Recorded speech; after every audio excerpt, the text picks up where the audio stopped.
¿Qué duele más? ¿Abrir tu corazón y ser humillado? ¿O rogar por amor cuando ya es demasiado tarde? Esta es una historia donde el orgullo destruye, el destino castiga y el amor se convierte en tragedia. Una obra nacida de la pluma del poeta más grande de Rusia y transformada en uno de los ballets más desgarradores del siglo XX.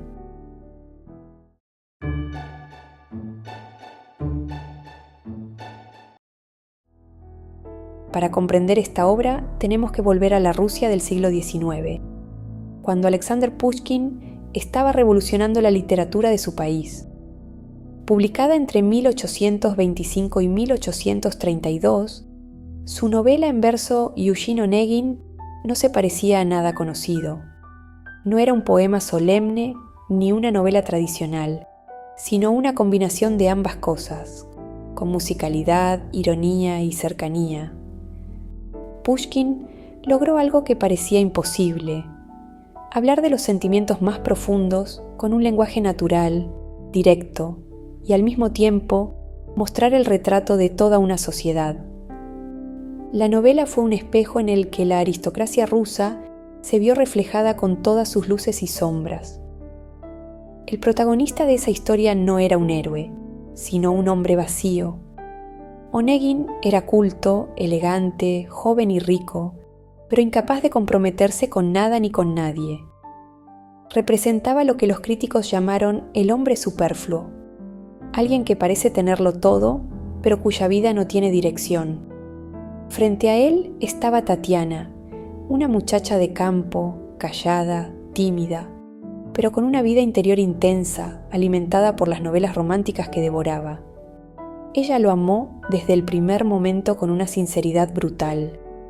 Y ahí estaba el choque, la indiferencia frente a la pasión, el orgullo frente a la entrega.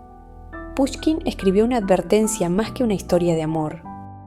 Cuando la vida ofrece la posibilidad de un sentimiento verdadero y se lo desprecia, el tiempo no concede segundas oportunidades. La novela fue un éxito inmediato. Rusia entera se reconoció en ella, en la apatía de Onegin, en la inocencia de Tatiana, en el choque entre la vida aristocrática y el campo. Décadas después, Tchaikovsky la convirtió en ópera, estrenada en 1879, donde la carta de Tatiana se transformó en una de las arias más conmovedoras del repertorio. Pero cuando John Cranko decidió crear un ballet con esta historia, tomó una decisión radical: no usaría la música de la ópera. Comprendió que esa partitura estaba demasiado ligada al canto y a las palabras, que no podría desprenderse de la voz. En su lugar pidió a Kurt-Heinz Stolze que seleccionara piezas poco conocidas de Tchaikovsky, como Las estaciones y otras partituras, y las transformara en una orquestación nueva. De esa manera nació un ballet independiente, con su propia identidad musical, que no repite la ópera, sino que dialoga con ella desde otro lugar. ¿Y quién era Cranko? Nacido en Sudáfrica en 1927, había comenzado como bailarín, pero pronto descubrió que lo suyo era contar historias con el cuerpo de otros. En 1961 asumió la dirección del Stuttgart Ballet y cambió el rumbo de la compañía y del ballet europeo. Su visión era clara. Los bailarines no debían ser solo acróbatas virtuosos, sino intérpretes completos, capaces de transmitir emoción con cada gesto. En los años 60, cuando muchos buscaban la abstracción o repetían los clásicos del siglo XIX, Cranko apostó por un nuevo realismo narrativo, un ballet capaz de hacerte llorar o estremecerte tanto como una tragedia teatral. El estreno en 1965 no convenció a todos. Algunos lo consideraron excesivo, melodramático, demasiado teatral. Pero poco a poco el público comenzó a descubrir lo distinto. Aquí no se trataba de pasos bonitos, sino de emociones humanas. Los bailarines tenían que interpretar la humillación, la culpa, el deseo y la desesperación. No había escondite posible detrás de la técnica. Con esta obra, Cranko abrió el camino de un ballet dramático que transformó la danza del siglo XX. En la Rusia de Pushkin, la vida de los aristócratas estaba marcada por los códigos del honor, los duelos, las apariencias sociales. En la Alemania de Cranco, lo que se buscaba era devolver al ballet una narrativa con carne y hueso. Y en nuestro presente, la historia sigue tocándonos porque habla de lo más universal: las oportunidades perdidas, las decisiones tomadas por orgullo, el amor que llega en el momento equivocado. Cada época encuentra su reflejo en esta obra, y esa es la razón de su vigencia.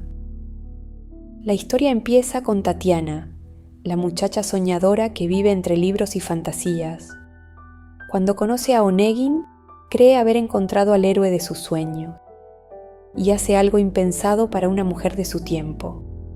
Le escribe una carta apasionada, confesándole su amor. Ese momento, en la literatura, es uno de los más intensos de Pushkin.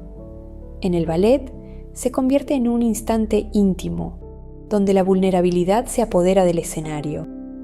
Pero Onegin no responde con compasión. En lugar de guardar silencio o devolverla con delicadeza, Onegin rompe la carta de Tatiana frente a ella, como si destrozara en pedazos no solo el papel, sino también su inocencia y su amor. Cranco añadió un símbolo visual que no estaba en la novela: el espejo. Onegin coloca a Tatiana frente al espejo, obligándola a mirarse como si sus sentimientos fueran solo una ilusión pasajera. Ese gesto frío no solo la rechaza, la reduce, la hiere en lo más profundo de su ser. El segundo acto nos lleva a la fiesta de cumpleaños de Tatiana. Allí, en medio de la celebración, Onegin, aburrido y frívolo, decide coquetear con Olga, la hermana de Tatiana, prometida de su mejor amigo, Lenski. Lo hace sin interés real, por simple vanidad. Pero ese juego desencadena la catástrofe. Lenski, herido en su orgullo y en su honor, no puede soportar la afrenta. Y en aquella sociedad, el honor se defendía con sangre. Reta a su amigo a duelo. El duelo es el momento más oscuro de toda la obra. No se trata de un adorno dramático, sino de una línea divisoria que cambia para siempre la historia. Lenski no es un hombre maduro que acepta su destino con serenidad. Es un joven que apenas comienza a vivir. Sabe que va a morir y se despide del futuro que nunca tendrá. Pushkin lo escribió como un poema de juventud rota. Cranco lo muestra en escena como un instante suspendido en el tiempo. El disparo llega y con él se apaga todo. Onegin mata a su amigo, y con ese disparo no solo le arrebata la vida, también se destruye a sí mismo. Ese acto lo perseguirá para siempre. Y la sombra del duelo tampoco es ajena a su autor. Alexander Pushkin murió en San Petersburgo en 1837, tras ser herido de muerte en un duelo contra Georges Dantes por los rumores que manchaban el honor de su esposa, Natalia Goncharova. El enfrentamiento fue el 27 de enero. La bala le perforó el abdomen y murió 2 días después. La vida selló con sangre lo que él había escrito. El honor, la imprudencia y el orgullo pueden decidir un destino en un instante. Con el paso de los años, Onegin ya no es aquel hombre arrogante y distante. El tiempo lo ha desgastado, la soledad lo ha vaciado y la culpa lo persigue como una sombra que no se disipa. Regresa roto, con la certeza de haber destruido todo lo que alguna vez pudo darle sentido a su vida. El peso de la muerte de Lenski lo acompaña como una sombra. Pero lo que más lo desgarra es el reencuentro con Tatiana. Ella ya no es la muchacha ingenua del campo. Ahora es la esposa del príncipe Gremin, un hombre honorable y noble que la ama de verdad. Tatiana ya no vive de sueños, y frente a ella comprende lo que perdió para siempre. El encuentro final es devastador. Él suplica, le implora que lo perdone y que lo ame. Ella aún lo ama, y eso hace que la escena sea insoportable, porque la pasión sigue ahí, pero el tiempo no vuelve. Tatiana sabe que no puede traicionar su vida, a su esposo ni a sí misma. Entre abrazos desesperados y rechazos violentos, la tensión estalla, y entonces reaparece el espejo. Ya no es el objeto con el que él la humillaba, ahora es el reflejo de una mujer que se reconoce a sí misma. Tatiana ve con claridad quién es y qué debe hacer, y lo expulsa de su vida para siempre. Onegin se derrumba y ella se queda firme, llorando, pero fiel a sí misma. Al final, lo que aplasta a Onegin no es solo perder a Tatiana, es la suma de todo. La humillación que sembró, la culpa del duelo, la certeza de haber arruinado lo más valioso por orgullo. No hay consuelo posible, no hay redención. Lo que se pierde por soberbia no vuelve jamás.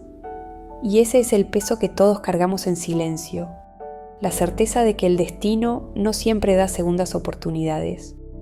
Cranko también conocía de cerca lo que significa vivir bajo la presión del juicio social. Como homosexual en los años 60, en un contexto de persecución y prejuicio, supo lo que era sentir que tu verdad no siempre podía expresarse libremente. Tal vez por eso sus ballets tienen tanta fuerza emocional. No son meras adaptaciones, son confesiones veladas. Onegin, en este sentido, es también un grito contra el orgullo, contra la incapacidad de mostrarse vulnerable, contra la máscara que destruye lo que más se desea. Y como si el destino se complaciera en cerrar con ironía las historias más intensas, también el creador de este ballet murió demasiado pronto. John Cranko, que había transformado al Stuttgart Ballet y que con apenas una década de trabajo había dejado obras maestras como Romeo y Julieta, La fierecilla domada y Onegin, falleció en 1973 a los 45 años, en un avión que lo traía de regreso desde Estados Unidos. Había tomado un somnífero y sufrió una reacción alérgica durante el vuelo. No recibió asistencia a tiempo y cuando el avión aterrizó en Stuttgart ya era tarde.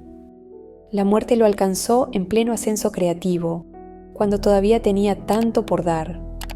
Igual que Pushkin, que murió en un duelo defendiendo el honor de su esposa, Cranko se convirtió en parte del tejido trágico que envuelve esta historia. Su vida corta y su final abrupto son un recordatorio de que la tragedia no siempre se queda en los escenarios. A veces la realidad es aún más cruel. Espero que hayas disfrutado de esta historia. Nos vemos en el próximo video.